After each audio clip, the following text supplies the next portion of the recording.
124 ବର୍ଷର ରେକର୍ଡ ଭାଙ୍ଗିଲା ମେ ମାସର ବର୍ଷା। ଆସନ୍ତୁ ଜାଣିବା ଏହାର ସର୍ବିଶେଷ ଖବର ବିଷୟରେ। ମେ ମାସଟି ବର୍ଷର ସର୍ବାଧିକ ଗରମ ମାସ ଭାବେ ଜଣାଶୁଣା, କିନ୍ତୁ ଏଥର ଦୃଶ୍ୟ ସମ୍ପୂର୍ଣ୍ଣ ଭିନ୍ନ ଥିଲା।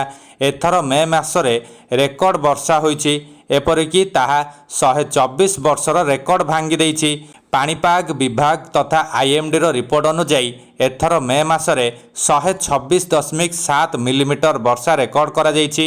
ଏହା 1901 ପରଠାରୁ ସର୍ବାଧିକ, ଅର୍ଥାତ୍ ଏହା ଏକ ଐତିହାସିକ ଋତୁକାଳୀନ ପରିବର୍ତ୍ତନ। ଗତ ଶତାବ୍ଦୀ ଆରମ୍ଭ ପରେ ଏବେ ଏହା ଦେଖିବାକୁ ମିଳିଛି। ଏହା କେବଳ ବର୍ଷା ନୁହେଁ, ବରଂ ପାଗର ମିଜାଜ ଏକ ବଡ଼ ପରିବର୍ତ୍ତନ ଥିଲା। ପୁଣି ଆହୁରି ଗୁରୁତ୍ୱପୂର୍ଣ୍ଣ କଥା ହେଉଛି କି ଏ ବର୍ଷ ସମୟର ଯଥେଷ୍ଟ ପୂର୍ବରୁ ଦକ୍ଷିଣ ପଶ୍ଚିମ ମୌସୁମୀ ଭାରତରେ ପହଞ୍ଚିଥିଲା। ଅନେକ ଅଞ୍ଚଳରେ ବନ୍ୟା ଭଳି ପରିସ୍ଥିତି ସୃଷ୍ଟି ହୋଇଥିଲା, ଫସଲ କ୍ଷତିଗ୍ରସ୍ତ ହୋଇଥିଲା ଏବଂ ଲୋକମାନେ ମେ ମାସରେ ଛତା ଧରି ଚାଲିବା ଆରମ୍ଭ କରିଥିଲେ, ଯାହା ସାଧାରଣତଃ ଜୁଲାଇ କିମ୍ବା ତା ପର ମାସରେ ଘଟିଥାଏ। ପ୍ରଶ୍ନ ଉଠୁଛି, ଜଳବାୟୁ ଏବେ ସେହି ପୁରୁଣା ଚକ୍ରକୁ ପୁନରାବୃତ୍ତି କରୁଛି କି? ଜଳବାୟୁ ବୈଜ୍ଞାନିକମାନେ ବିଶ୍ୱାସ କରୁଛନ୍ତି ଯେ ଭାରତରେ ପାଗ ଆଉ ପୂର୍ବ ପରି ନାହିଁ। ଏହି ପରିବର୍ତ୍ତନ ବିଶ୍ୱ ଉତ୍ତପ୍ତିକରଣ ଏବଂ ପରିବେଶରେ ହେଉଥିବା ବ୍ୟାପକ ପରିବର୍ତ୍ତନର ଏକ ସୂଚକ।